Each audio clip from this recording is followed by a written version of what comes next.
अस्सलामु अलैकुम रहमतुल्लाहि व बरकातुहू। मुझे उम्मीद है आप सब खैरियत से हैं। आज हम शुरू करेंगे इंग्लिश ग्रामर में future indefinite tenses.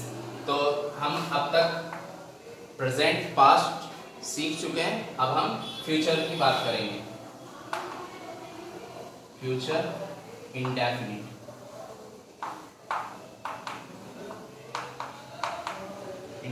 Tense, clear. तो इसकी पहचान क्या होती है ये समझ लेते हैं। सबसे पहले पहचान लेती है हमारी, अगर आखिर में गाय या घी आए या घी आए, इनमें से अगर कोई भी वर्ड हमें नजर आता है आखिर में तो हम समझेंगे वो फ्यूचर इंडेफिनिट का टेंस है। फॉर एग्जाम्पल मान लीजिए, सबसे पहले हम एग्जाम्पल ले लेते हैं। वो आएगा, आएगा, आएगा क्या है आखिर में गा, हमने पहचान लिया ये फ्यूचर इंडेफिनिट का टेंस है। तो इसको बनाने के लिए हमारा रूल क्या रहता है, रूल देख लेते हैं। रूल हमारा सबसे पहले सब्जेक्ट रहता है। सब्जेक्ट, सबसे पहले सब्जेक्ट लिखेंगे, उसके बाद हम विल का यूज करेंगे। विल या शैल, मॉडर्न इंग्लिश में हम विल का यूज करते हैं तो सिर्फ विल हमें याद होना चाहिए। Subject plus will plus verb की फर्स्ट फॉर्म, क्लियर, और लास्ट में ऑब्जेक्ट। तो अब हमारे पास सेंटेंस मौजूद है। अब हम इसको इंग्लिश में सबसे पहले सब्जेक्ट लिखेंगे। सब्जेक्ट क्या है, वह आएगा। सबसे पहले सब्जेक्ट तो ही, और ही के बाद विल, विल और विल के बाद वर्ब की फर्स्ट फॉर्म यानी आना, कम। ही विल कम, वो आएगा, क्लियर। चलिए नेक्स्ट एक एग्जांपल और ले लेते हैं, जैसे कि हम खेलेंगे, हम खेलेंगे, ठीक है। हम खेलेंगे के लिए इंग्लिश क्या होगी इसके सामने लिख देता हूं, ठीक है। हम खेलेंगे मीन्स वी, और वी के बाद विल, और विल के बाद वर्ब की फर्स्ट फॉर्म यानी कि प्ले, ठीक है। We will play. इसी तरह हम आगे देखते हैं। अब इसी को नेगेटिव में अगर हमें चेंज करना है तो हमारी पहचान तो वही रहेगी, और क्या करना है, सिर्फ हमें यहां से आगे यहां पर नॉट लगा देना है। तीसरे नंबर पर हम नॉट लगाते हैं, नॉट लगा दिया प्लस वर्ब की first form plus object, clear. यहां इसके बाद हम सेंटेंस बना लेते हैं कोई एक। वो नहीं खेलेगा, नहीं खेलेगा, ठीक है, वो नहीं खेलेगा।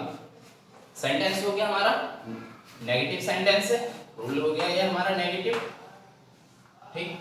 तो सबसे पहले सब्जेक्ट यानी कि ही, और ही के बाद विल, और विल के बाद नॉट, और नॉट के बाद आपका वर्ब की फर्स्ट फॉर्म यानी कि प्ले, फुल स्टॉप। ऑब्जेक्ट कुछ है नहीं इसलिए यहीं पे खत्म हो जाएगा। ही विल नॉट प्ले, वो नहीं खेलेगा, क्लियर। चलिए अब इसको हम इंट्रोगेटिव में देख लेते हैं, क्योंकि आप बहुत कुछ सीख चुके हैं। अब हम जल्दी जल्दी करेंगे जिससे कि हम ज्यादा तेजी से आगे बढ़ सकें। चलिए अब बात कर लेते हैं इंट्रोगेटिव सेंटेंसेस की।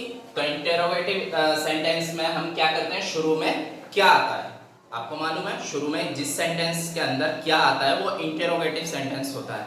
हम आखिर से पहचानते हैं कौन से टाइप का सेंटेंस है, लेकिन अगर शुरू में क्या आता है तो हम उसे मानते हैं इंटरोगेटिव सेंटेंस। और उसको बनाने का तरीका क्या होता है, हमारी हेल्पिंग वर्ब आगे आती है और सब्जेक्ट पीछे चला जाता है, यानी फर्स्ट नंबर पर हमारी हेल्पिंग वर्ब आती है और सेकंड नंबर पर हमारा सब्जेक्ट पहुंच जाता है, और उस क्या के लिए कोई अलग से वर्ड यूज नहीं करते हैं। देख लेते हैं रूल क्या रहेगा। इंट्रोगेटिव सेंटेंस का रूल रहेगा हमारे लिए, सबसे पहले हमारा विल आएगा जो कि हेल्पिंग वर्ब है, इसमें वो पहले नंबर पर आ गया, और फिर सब्जेक्ट, और फिर आपका क्या आएगा, फिर उसके बाद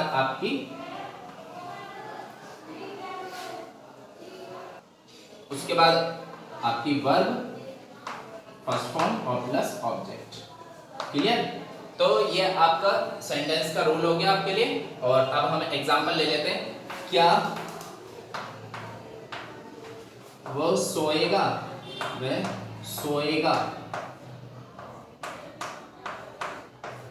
सोने के लिए हम पूछ रहे हैं क्या वो सोएगा, तो इस क्या के लिए हम क्या करेंगे, विल को आगे ले आएंगे, यानी कि रूल के अकॉर्डिंग विल, और विल के बाद सब्जेक्ट क्या हमारा वह, यानी कि ही, और वर्ब क्या है, स्लीप।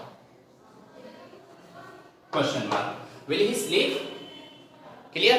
चलिए इसके बाद अब हम क्या करेंगे, आपका इंट्रोगेटिव सेंटेंस हो गए।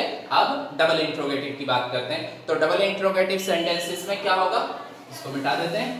डबल इंट्रोगेटिव सेंटेंस में हमारा थोड़ा सा बदलाव आता है।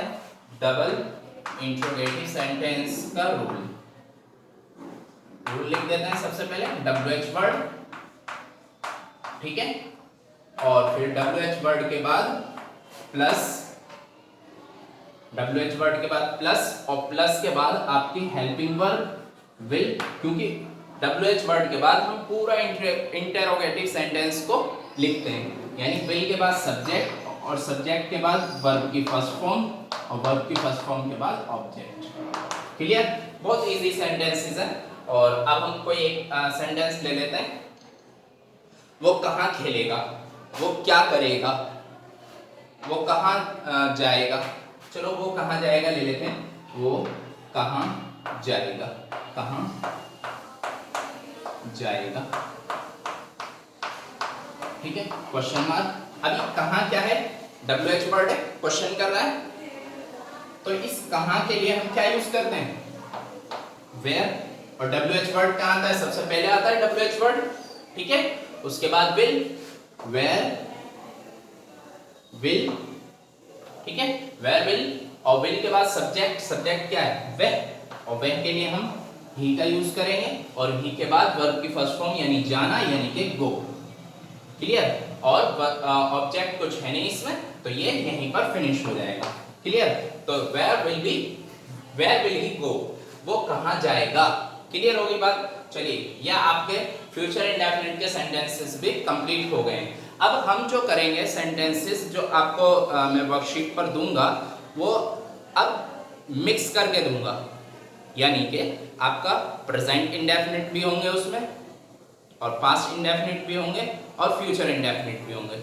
और जो मैं नेक्स्ट डे यानी अगले दिन जो दूंगा, उसमें क्या होगा, हमारे कॉन्टिन्यूअस के सेंटेंसेस भी होंगे, और आपके इंडेफिनिट के भी होंगे, और तीनों टाइम के होंगे, यानी प्रेजेंट टाइम, पास्ट टाइम और फ्यूचर टाइम, तीनों टाइम्स के होंगे, और दोनों तरह के सेंटेंसेस होंगे, यानी मिक्सचर करके दूंगा। किसी भी तरह का कोई सेंटेंस हो सकता है, वो आपको खुद समझना होगा और उसको ट्रांसलेट करना होगा। क्लियर हुई बात। चलिए मिलते हैं नेक्स्ट वीडियो में। अस्सलाम वालेकुम।